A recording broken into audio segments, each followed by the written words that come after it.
Good morning, and good morning. And welcome to the Africa Weekly Talk. Today's subject on the docket is the 39th African Unionist Summit that took place in Addis Ababa, Ethiopia, last week, where you had the usual suspects of corrupt and fraudulent African leaders who gathered at this summit to talk about this year's summit agenda, which happens to be harnessing Africa's natural resources and providing security to their various African countries' citizens on the African continent. But fellows, this year's summit is nothing new and not that much different from the previous summit going back 40 plus years that have also taken place in Addis Ababa, where you have these same old African leaders with their same old talking points come on these podiums and talk big about their developmental plans for Africa's socio-economic development and what they plan to do in terms of corruption and so on and so forth. And then in the end, all these big talk fall flat right after this summit folds. And they go back to their various African countries and continue with their corrupt and fraudulent deals as usual. So this African Union Summit has become like a lip service talk by these African leaders, which has been going on for the past 50, 60 years. So the African citizens haven't seen any progress in their development on that continent, and have started to question whether the African Union is really even necessary on the African continent today. Because African Union have become so useless that year by year, nothing changes. Same old talk, same old corruption, same old instabilities, and same old abuse of human rights on the continent, and nothing changes. And the African citizens, especially the youth, are now getting tired of these leaders always going to these summits and talking about stuff that they don't see anything that changes in their various African countries. But fellas, before I dive into this subject today, let's go ahead and watch a clip of what these year's summit leaders are talking about. And then I'll also come back and dissect and give you guys my opinion of what pretty much this is all about. So let's go ahead and hear what these leaders are talking about. And I'll give you my opinion on what exactly the African Union is all about. Today, as Africa gathers at a defining moment, we recognize that our continent's most strategic asset is not only what we extract, but what we design, build, and govern. Progress is achieved when vision is translated into systems and ideas into lasting institutions. As we build on the African Water Vision 2025, we reflect on a simple truth.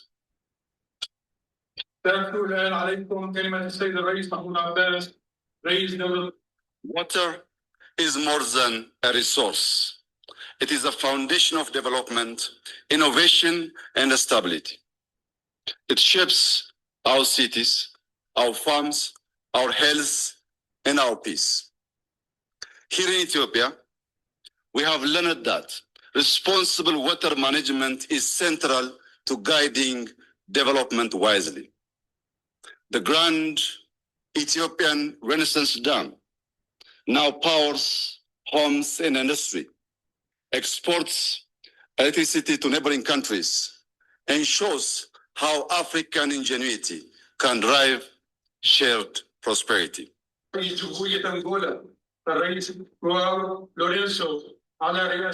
Today, many African economies are among the fastest growing in the world. Projections show that Africa's growth will be on par, if not above, that of Asia. This is a rare convergence in modern economic history.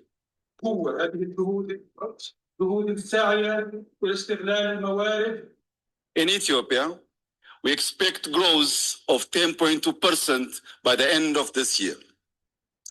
Over the next 25 years, we aim to move from a low-income economy to a globally competitive one, anchored in productivity, industrialization, innovation, and quality jobs.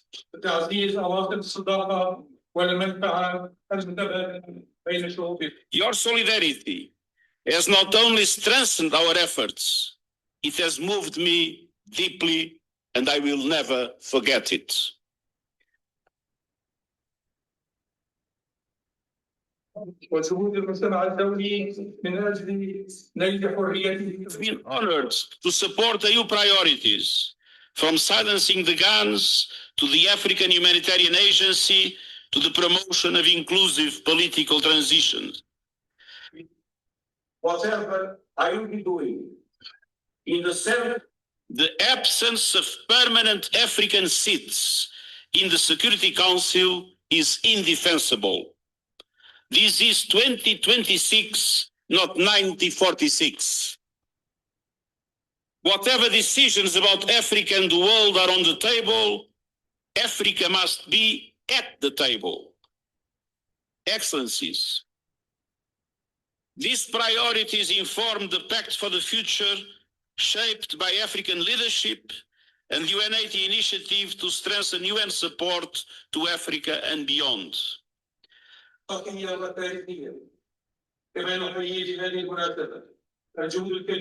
invitation to participate in the Assembly of Heads of State and Government of the African Union, the forum in which this organization discusses its fundamental political choices and determines the strategic direction of the continent, is a recognition that can only make Italy proud, and that will Italy accept with respect and a sense of responsibility.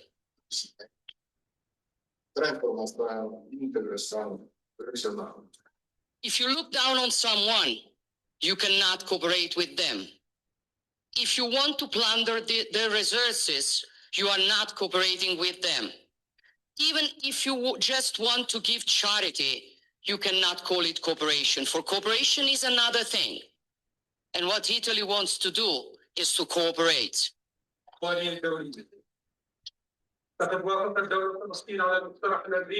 A strategic project that sees Italy at the forefront, together with the United States and the European Union.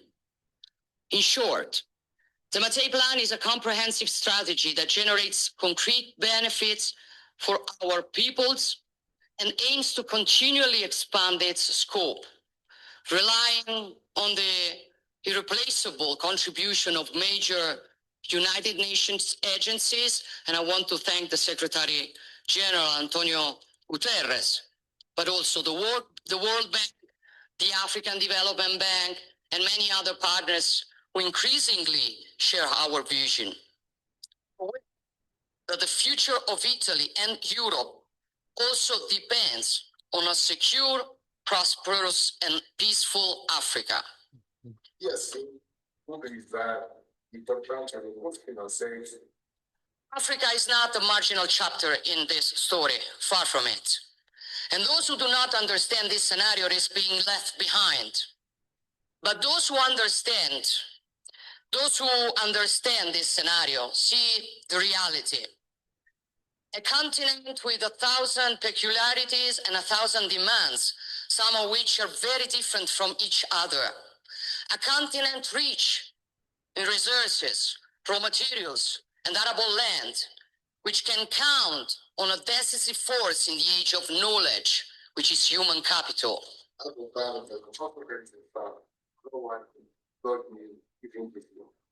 Hélas, mesdames et messieurs, les communautés économiques régionales doivent aussi monter en puissance. D'ici 2050, l'Afrique doit pouvoir se mesurer. All right, fellas. So basically, you now heard the Ethiopian Prime Minister, the United Nations General Secretary General, as well as Italian Prime Minister Meloni, all talking about the agenda for this year's African Unionless Summit. But fellas, talk is cheap. Not until you put your money where your mouth is. You can stand there and talk and talk and talk, and nothing else is going to happen. And this is what has been going on for the past 50 plus years, where every year you have these leaders come on these podiums and talk big.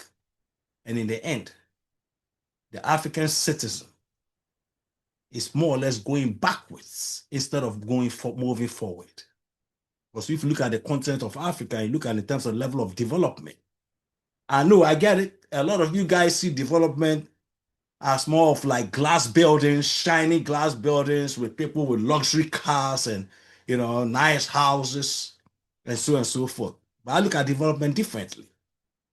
But development is citizens having the right to basic human amenities in your various African countries. Especially looking at this modern era, no African country should be having problems of water and electricity to their various homes. That is what development is about. Basic human amenities, water, shelter, and electricity. So you can have all these glass buildings with people worth billions of dollars in your various African countries. But if you don't have these basic stuff that your citizens can enjoy, you haven't developed. You are still underdeveloped. And that's the reality. So all these talk about harnessing this African natural resources is a good thing.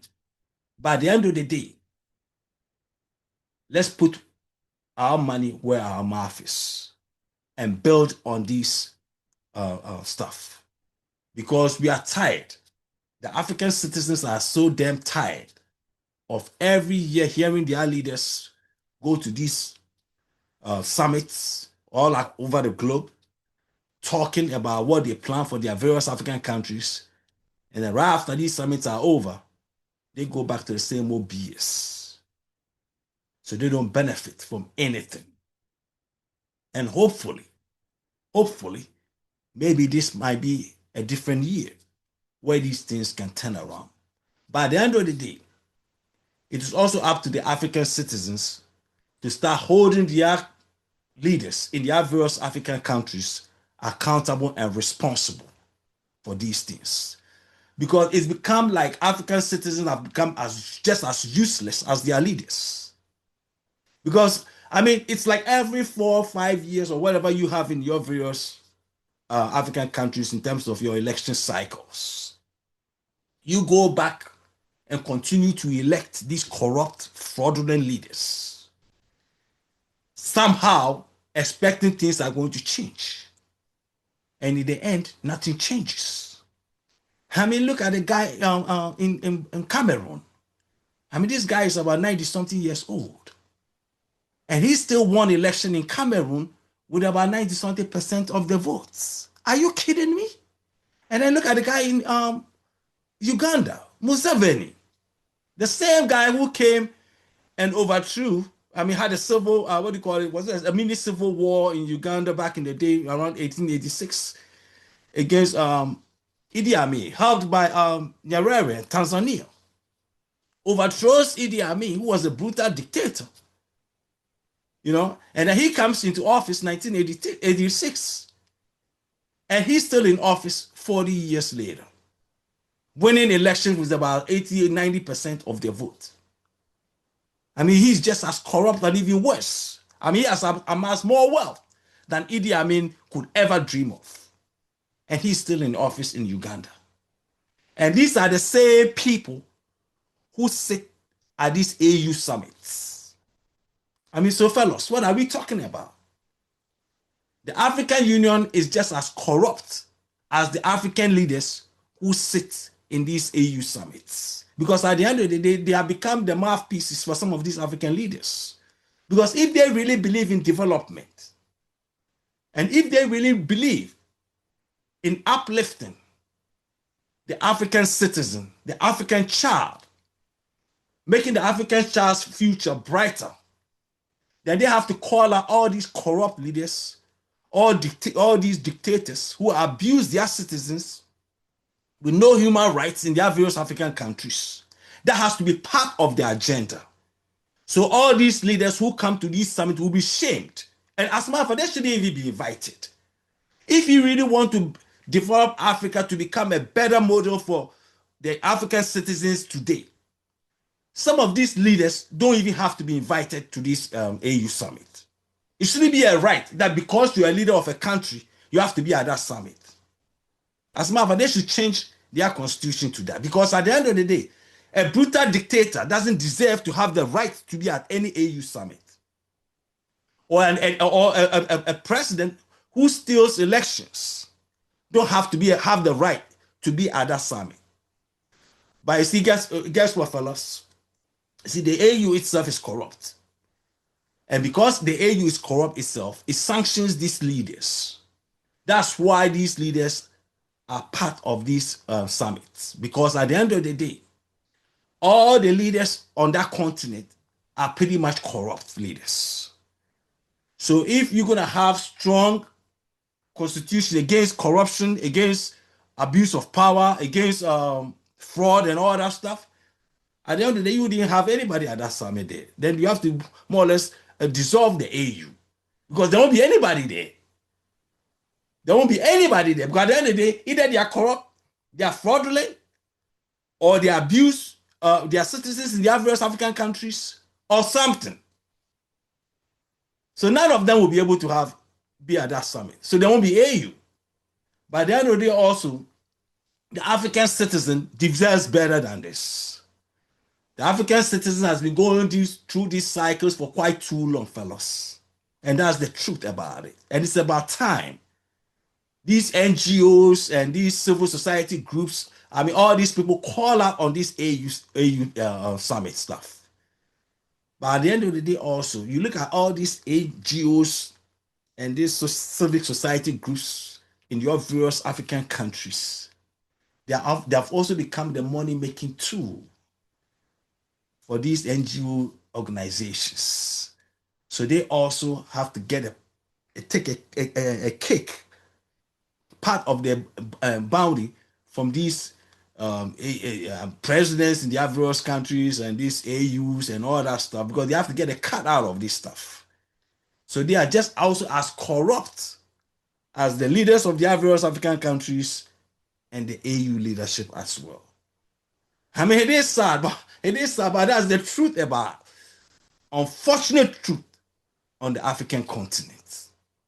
The level of corruption is so huge that you have the NGOs. I mean, you talk about civic society groups who are just as corrupt as the leaders and the political leaders of their various African countries, as well as the continental leaders, the African Union leaders themselves.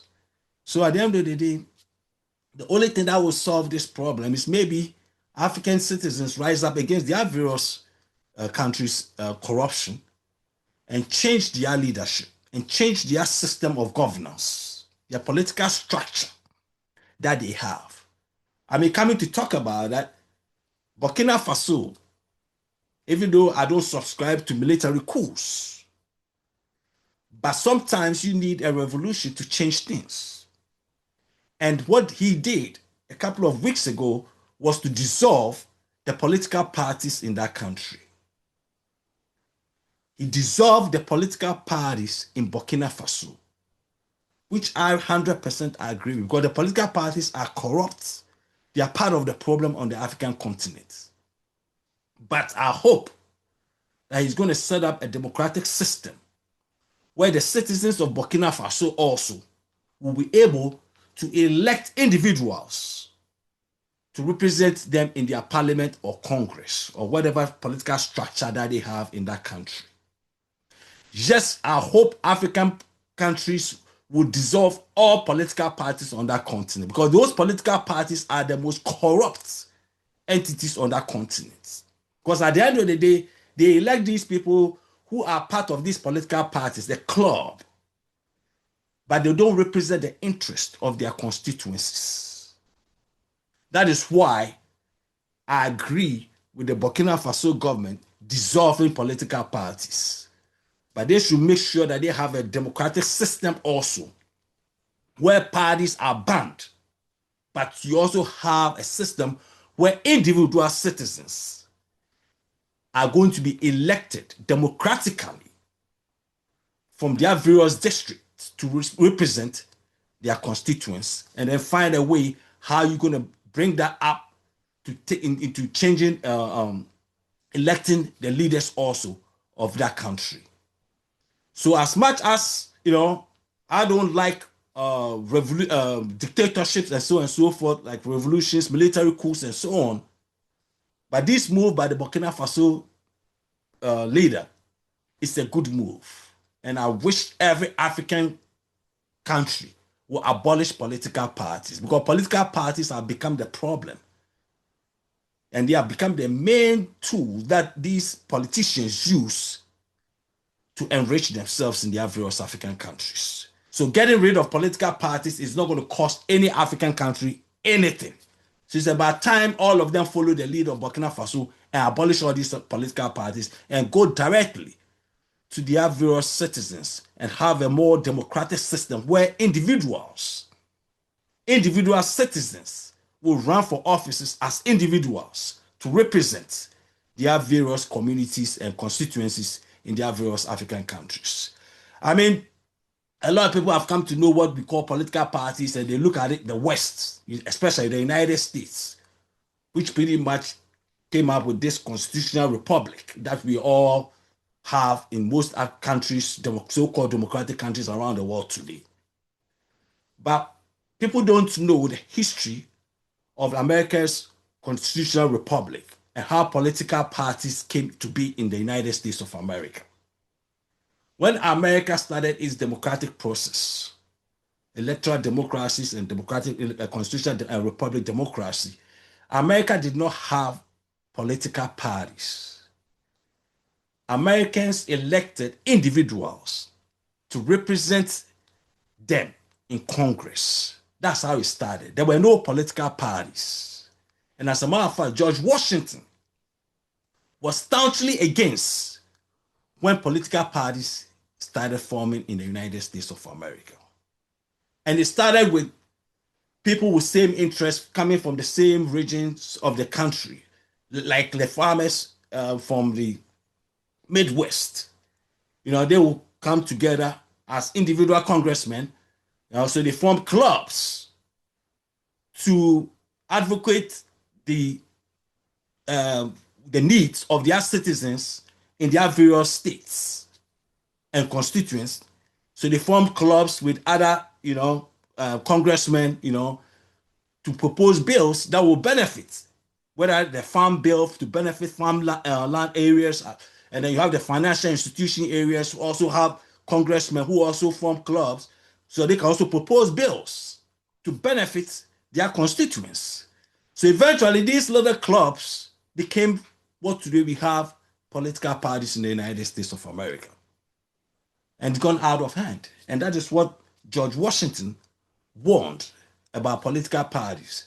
That when these clubs become parties, then these people who are elected to represent their constituents now represent their political parties, their clubs, rather than their constituents. And in America today, yes, you have a situation where people vote party lines instead of voting for the interest of their constituents. So political parties are not good, especially in Africa. That's the first thing they should abolish. But most of these corrupt politicians are never going to do away with it. Well, that's how they eat. They live off of it. Because at the end of the day, they are corrupt. So it will be very difficult for them to abolish the very system that they have enriched themselves out of. Can you imagine having individuals representing your constituents in your various African countries? At the end of the day, if that individual doesn't do what you elected him to go down there to do, you get rid of him and put another individual there. Instead of people lining up to go and vote just because they go out there and look at a political party and say, oh, because I'm with this political party, I'm just going to vote for this party. Rather than voting for the substance or the ideas of that candidate, they just go and follow by voting just because of the political party that that person is representing. And that's what has also led to a lot of corruption going on the African continent.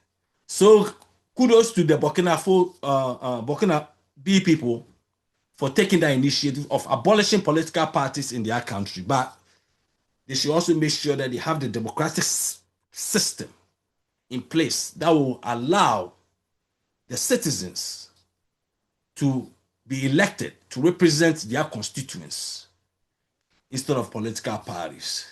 But fellows, at the end of the day, all boils down to you, the citizens of that continent.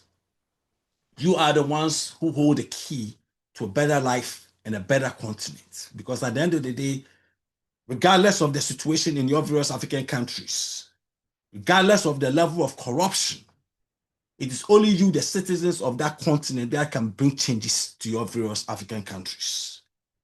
And nobody else will do better than you people holding your various political structures and leaders accountable for how they lead you guys in your various African countries. But if you continue to go there every 4 years, every 5 years, or depending on the cycle of election in your various African countries, and keep putting in these corrupt idiot leaders, then I'm sorry. All this talk about harnessing Africa's natural resources and you tapping into Africa's natural resources and building natural security and all that stuff is going to fall flat at these summits. Because at the end of the day, your leaders know the kind of people that they have in their various African countries. And they have taken advantage of you people for far too long. They use you as pawns to win elections, to enrich themselves. And the only people who can change that is you, the citizens of that great African continent. And it's about time African citizens wake up and start holding these leaders accountable and moving into the right direction so that your future, the future of Africa, will be brighter for the children of Africa today. All right, fellows, if it's Sunday, it's the Africa Weekly Talk. God bless you guys. Thank you and peace and love.